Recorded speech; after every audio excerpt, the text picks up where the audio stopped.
in the Indian Constitution? What are rights provided in the Indian Constitution? भारतीय संविधान में क्या क्या अधिकार प्राप्त हैं आपको, ये हम इस लेसन में पढ़ेंगे. तो a constitution is not only about the composition of various organs of government. Bharat का जो संविधान है वो सिर्फ जो डिफरेंट ऑर्गन्स हैं गवर्नमेंट के उसके बारे में नहीं है. It is also the relations among them. Organs of government जो कि लेजिस्लेटिव, एग्जीक्यूटिव, जुडिशरी, उन ऑर्गन्स के बीच में जो रिलेशंस है उसके बारे में भी है. तो आपने कॉन्स्टिट्यूशन के बारे में पढ़ा था. It is a document that sets limit on the power of the government. ये गवर्नमेंट की पावर पर कंट्रोल करता है संविधान. और एक डेमोक्रेटिक सिस्टम प्रोवाइड करता है. डेमोक्रेटिक मतलब in which every citizen enjoys the equal rights. तो हम यहाँ पर इस लेसन में फंडामेंटल राइट्स पढ़ेंगे, जो हमारे मौलिक अधिकार हैं जो कॉन्स्टिट्यूशन ने हमें प्रोवाइड किए हैं. और what are various fundamental rights listed in the constitution of India, और कैसे इन राइट्स को, अधिकारों को प्रोटेक्ट करना है. what role the judiciary had played in protecting and interpreting these rights. Judiciary ने जो हमारी जो जजेस वाला सिस्टम है जो वो उसने कैसे अपना रोल प्ले किया है इन राइट्स को बचाने के लिए, और कौन कौन से फंडामेंटल राइट्स हैं, और directive principle of state policy we are going to study in this lesson. Okay, तो next important topic here is what is the importance of right. Rights क्या होते हैं और उनकी क्या इम्पॉर्टेंस है. तो अब इन 1982 during the construction work for Asian games, Bharat में 1982 में एशियन गेम्स हुई थी.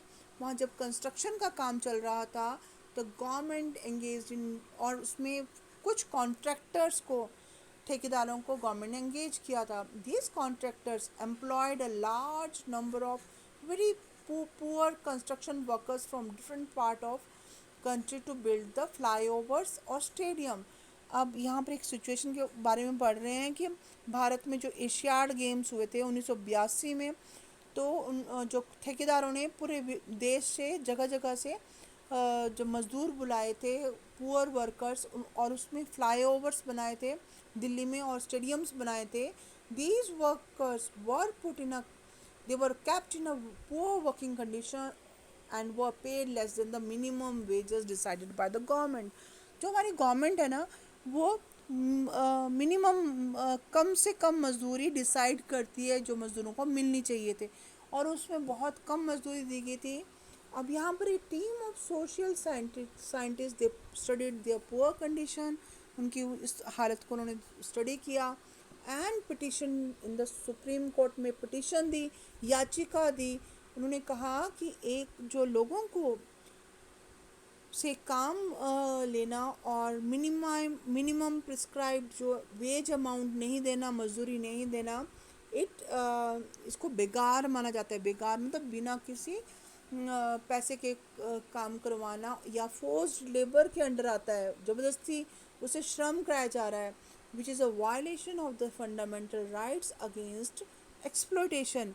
हमारे देश में हमें एक अधिकार मिला है कि हमें कोई कि एक्सप्लॉइट नहीं कर सकता, राइट अगेंस्ट एक्सप्लॉयटेशन. तो the court accepted this plea. उन कोर्ट ने इस याचिका को सुना और गवर्नमेंट को डायरेक्ट किया कि जो थाउजेंड्स ऑफ वर्कर्स हैं इनको इनको सही तरह की मजदूरी दी जाए जो उनको उनको उनके लिए प्रिस्क्राइब थी. तो यहाँ पर मच्छल लालूंग was 23 when he was arrested. यहाँ कुछ केसेस बताए गए हैं, जैसे ये पर्सन है लालूंग, ये जो 23 ईयर्स का था, उसको अरेस्ट कर लिया गया. He was a resident of Chubui village of Morigaon district of Assam. Assam के किसी डिस्ट्रिक्ट का था ये, और इसको उस पर क्या चार्जेस लगाए गए थे, ऑफ कॉजिंग ग्रीवियस इंजरीज, कि उसने दूसरों को बहुत ज़्यादा नुकसान पहुंचाया है. He was found mentally too unstable to stand trial, और वो दिमागी तौर पर कमज़ोर था, और उसको यहाँ पर बारडोलोई मेंटल हॉस्पिटल तेजपुर में रखा गया ट्रीटमेंट के लिए. उसको ट्रीट किया गया सक्सेसफुली एंड डॉक्टर्स ने जेल अथॉरिटीज़ को 2 बार लिखा 1967 में और 1996 में that he was fit to stand trial पर उस पर मुकदमा चलाया जा सकता है but no one paid any attention Michael Lalung remained in judicial custody और वो जुडिशल कस्टडी में रहा और 2005 में वो रिलीव हुआ और उस समय वो 77 ईयर्स का था उसने 54 ईयर्स जेल में मतलब बिताए और उसका कोई केस हियरिंग के लिए नहीं गया मतलब सुनवाई के लिए नहीं गया और जब तब ह्यूमन राइट्स जो एसोसिएशन वाले होते हैं जो मानवाधिकार आयोग होता है उसने उसका केस सुना इंटरवीन किया उसके केस में और फिर उसकी ट्रायल हुआ तो यहाँ पर उसकी जो माइकल ये मचाल्स एंटायर लाइफ वाज वेस्टेड उसकी पूरी ज़िंदगी बर्बाद हो गई because of a poor trial system हमारे देश में जो मुकदमा करने का जो सिस्टम है ये जो ये जुडिशरी सिस्टम है इतना मतलब इतना नलायकी वाला काम है इसमें it was not a proper trial system against him और उसके कारण क्या हुआ कि उसको पूरी ज़िंदगी उसको जेल में बितानी पड़ी हमारा constitution gives every citizen the right to life and liberty we have the right to life ये एक हमारा हमें अधिकार मिला है कि हम जिंदा रहने का ज़िंदगी का अधिकार और लिबर्टी मतलब स्वतंत्रता आज़ादी का भी अधिकार है हमें मिला है हर every citizen has the right to fair and speedy trial और अगर किसी पर मुकदमा होता भी है तो उसको सही तरीके से और जल्दी से जल्दी उस केस की सुनवाई होनी चाहिए और बट ये प्रैक्टिस में नहीं होता तो यहाँ पर ये जो केसेस हैं हम पढ़ रहे हैं फर्स्ट इंस्टांस पहला वाला और जो सेकंड तो यहाँ पर it was violation of the constitutional rights ये संवैधानिक अधिकारों का उल्लंघन है पर यहाँ इसको कोई चैलेंज नहीं कर पाता कोर्ट में और वर्कर्स जो थे फर्स्ट केस में उनको ड्यू जो था वेज उनको बाद में मिला और because it constitution it guarantees the right against exploitation और सबको जस्टिस मिले ये हमारे संविधान में प्रावधान है हालांकि प्रैक्टिस में ये नहीं हो पाता है next is bill of rights the constitutional guarantees of the right against exploitation ensure justice to the workers तो यहाँ पर our constitution also gives every citizen the right to life and liberty. The next is bill of rights. Both these examples show the importance of having rights and of the actual implementation of these rights. तो ये दोनों चीज़ें आप दिखा रही हैं दोनों जो घटनाएं हैं ये दिखा रही है कि क्या इम्पोर्टेंस है अधिकारों की और कैसे इन अधिकारों को एक्चुअली इम्प्लीमेंट किया जाएगा इम्प्लीमेंट मतलब कार्यान्वयन किया जाएगा A democracy must ensure that individuals have certain rights and the government will always recognize these rights.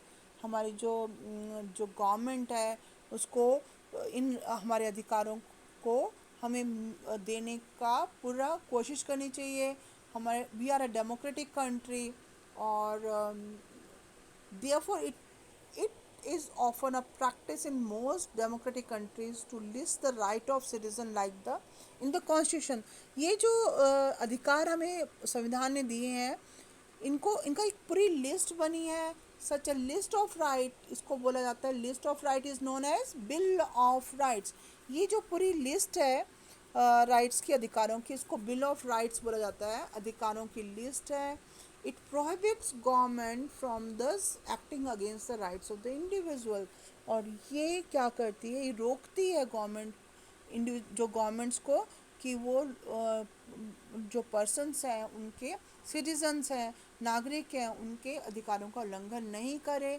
और अगर उनके अधिकारों का उल्लंघन हुआ है वायलेशन हुआ है इन राइट्स का तो एक रेमेडी ढूंढे उसके लिए उनको एक उसके लिए बचाव का एक तरीका ढूंढे और उनको हेल्प की जाए उस तो इस तरह से हमारे कॉन्स्टिट्यूशन में rights are protected. The rights of a person may be threaten by another person. एक जो आप झगड़ों में देखते हो, डिस्प्यूट्स में देखते हो, पर्सनल डिस्प्यूट्स में, तो people they fight with others,